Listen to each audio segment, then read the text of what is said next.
दोस्तों, ये डायलॉग तो आपने सुना ही होगा कि हर बाप का भी एक बाप होता है। यानी आप चाहे जितने भी बड़े तुर्रमखा क्यों ना हो, आपको आपकी औकात दिखाने के लिए कोई ना कोई तो होगा ही।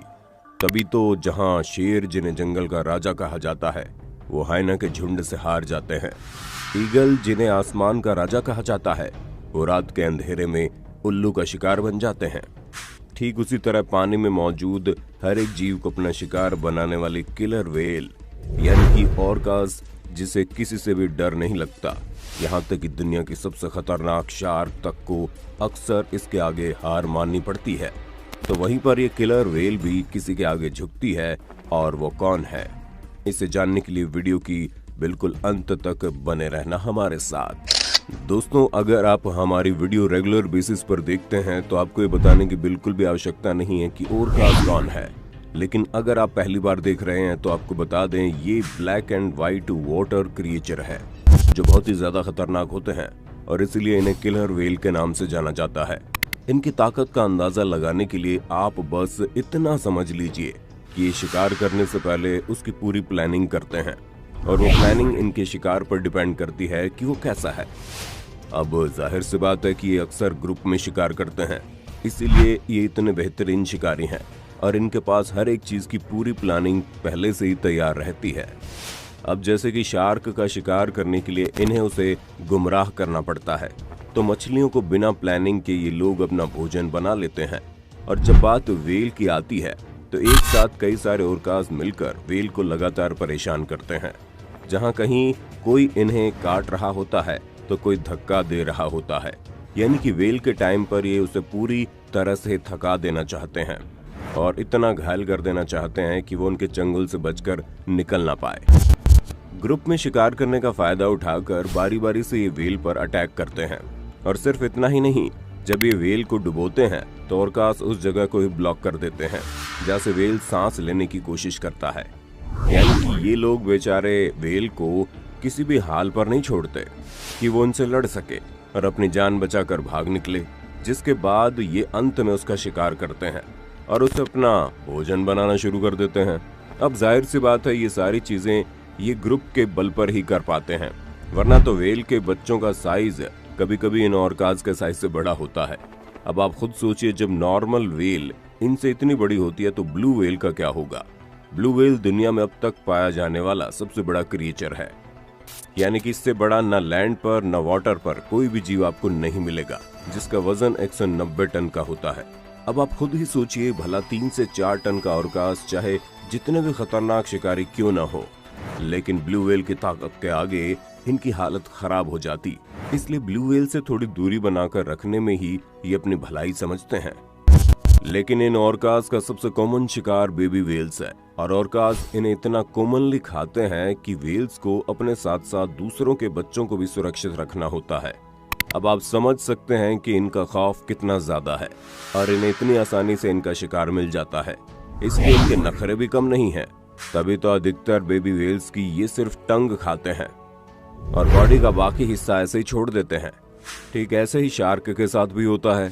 ऑर्कास केवल उनका लीवर खाते हैं क्योंकि उसमें यूजफुल सब्सटेंस होते हैं, या फिर कह लीजिए इनके लिए शार्क विटामिन जैसे होते हैं जिन्हें खाकर इन्हें एक्स्ट्रा एनर्जी मिलती है। अब आप सोच रहे होंगे कि हम इतनी देर से ऑर्कास की तारीफें कर रहे हैं, क्या कोई इनको हराने वाला भी है? तो भाई लोगों, स्पर्म व्हेल्स ऑर्कास को टक्कर देने के लिए हमेशा तैयार रहते हैं। हालांकि फीमेल और बेबी स्पर्म व्हेल तो अक्सर इनका शिकार बन जाते हैं, लेकिन जब बात मेल स्पर्म व्हेल की आती है तो ऑर्कास की हालत खराब हो जाती है, क्योंकि एक एडल्ट स्पर्म व्हेल का वजन 90 टन का होता है और ये काफी अग्रेसिव और स्मार्ट भी होते हैं। इसलिए ऑर्कास का स्पर्म व्हेल से पंगा लेना इनकी सेहत के लिए सही नहीं होता। स्पर्म व्हेल के अलावा द ग्रेट व्हाइट शार्क भी ऑर्कास से 2-2 हाथ करने के लिए हमेशा तैयार रहती है, या फिर आप ये कह लीजिए कि द ग्रेट व्हाइट शार्क इनकी सबसे बड़ी दुश्मन है। एक बार द ग्रेट व्हाइट शार्क ने इन पर हमला कर दिया तो इनका बचना नामुमकिन हो जाता है। इसके लिए शार्क का पहले हमला करना जरूरी है, वरना ऑर्कास इन्हें गुमराह कर देते हैं और एक एक करके शार्क को पलट देते हैं, जिससे शार्क को कुछ समझ में नहीं आता, और इसी चीज का फायदा उठाकर ये उन्हें फटाक से अपना भोजन बनाना शुरू कर देते हैं। अब आप खुद ही सोचिए, जब इतने बड़े बड़े खतरनाक जीवों को ये अपना शिकार करने की रणनीति से हरा सकते हैं, तो कितने बड़े शिकारी होंगे जिन्हें हरा पाना बहुत मुश्किल है। अब अगर मगरमच्छ की बात करें तो ओरकास मगरमच्छ का शिकार आसानी से नहीं कर सकते। जहां मगरमच्छ की स्किन काफी टाइट होती है, प्लस इनके जबड़े भी काफी स्ट्रांग होते हैं, पर मगरमच्छ भी इनका शिकार नहीं कर सकते क्योंकि इनके पास इतना बड़ा मुंह नहीं होता है कि वो 4-5 टन के ओरकास को अपना भोजन बना ले। इतना तो आप समझ ही गए होंगे कि ओरकास अपने हर शिकार को मारने के लिए अलग अलग तरह की तकनीक का इस्तेमाल करते हैं, पर इनकी सबसे इंटरेस्टिंग टेक्निक आपको तब देखने को मिलेगी जब सील का शिकार करते हैं। सील अक्सर सांस लेने के लिए पानी से बाहर बर्फ के ऊपर बैठ जाती है ताकि आराम कर सके और वहां उन्हें कोई खतरा नहीं होता, पर ये शिकारी जानवर उन्हें चैन से सांस भी नहीं लेने देते। तभी तो आप खुद ही देखिए कैसे ये झुंड में सिर्फ बर्फ को पानी के अंदर से उछालते हैं और तेज समुद्र की लहर बनाते हैं, जिससे सील ऑटोमेटिकली पानी में गिर जाती है। अब हमें और आपको ये देखने में इंटरेस्टिंग लग रहा हो, लेकिन इनके लिए ये कोई बड़ी बात नहीं है। ये अक्सर इसी तरह की टेक्निक अपनाकर अपना शिकार करते हैं। कई बार सील अपने आप को बचाकर वापस से बर्फ के ऊपर बैठ जाती है, तो ये दोबारा से ऐसा ही करना शुरू कर देते हैं और ये तब तक ऐसा करते रहते हैं जब तक सील पानी में न गिर जाए। और इनका शिकारीपन यहीं पर नहीं खत्म होता, बल्कि ये हिंदी फिल्मों के विलेन की तरह अपने शिकार को तड़पा तड़पा कर मारने में विश्वास रखते हैं। तभी तो आप देख सकते हैं कि कैसे अपने शिकार के साथ खेल रहे हैं। ये नहीं कि उसे चुपचाप खा लें, इन्हें तो उनके साथ खिलवाड़ करने में मजा आ रहा है। वैसे जब हमने हिंदी फिल्मों की बात कर ही दी है, तो आप अपनी फेवरेट फिल्म का नाम अपने होस्ट और दोस्त सैम को कमेंट करके जरूर बताइए। दोस्तों, अब आप जरूर बोर होने पर फिल्में देखते होंगे, लेकिन इनके पास तो टीवी और इंटरनेट वगैरह है नहीं, इसलिए ये बोर होने पर अपने शिकार के साथ ही खेलना शुरू कर देते हैं। और इनके इस बोरियत का शिकार केवल सील ही नहीं होती, बल्कि कई बार इनका शिकार स्ट्रिंग रे भी होती है। और पेंगुइन के बारे में तो हम आपको बताना ही भूल गए। असल में ओरकास को पेंगुइन खाना बहुत ज्यादा ही पसंद है, और ऐसी सिचुएशन में अक्सर पेंगुइन हम इंसानों को देखते ही हमसे मदद मांगने पहुंच जाती है। पर हर बार जरूरी नहीं है कि इन्हें मदद मिल जाए। अगर एक बार इस खतरनाक किलर व्हेल ने आपको मारने की सोच ली, तो इनके चंगुल से बच पाना बड़ा मुश्किल है, क्योंकि ये अपने शिकार को केवल भूख मिटाने के लिए नहीं, बल्कि अपने मजे के लिए भी मारती है।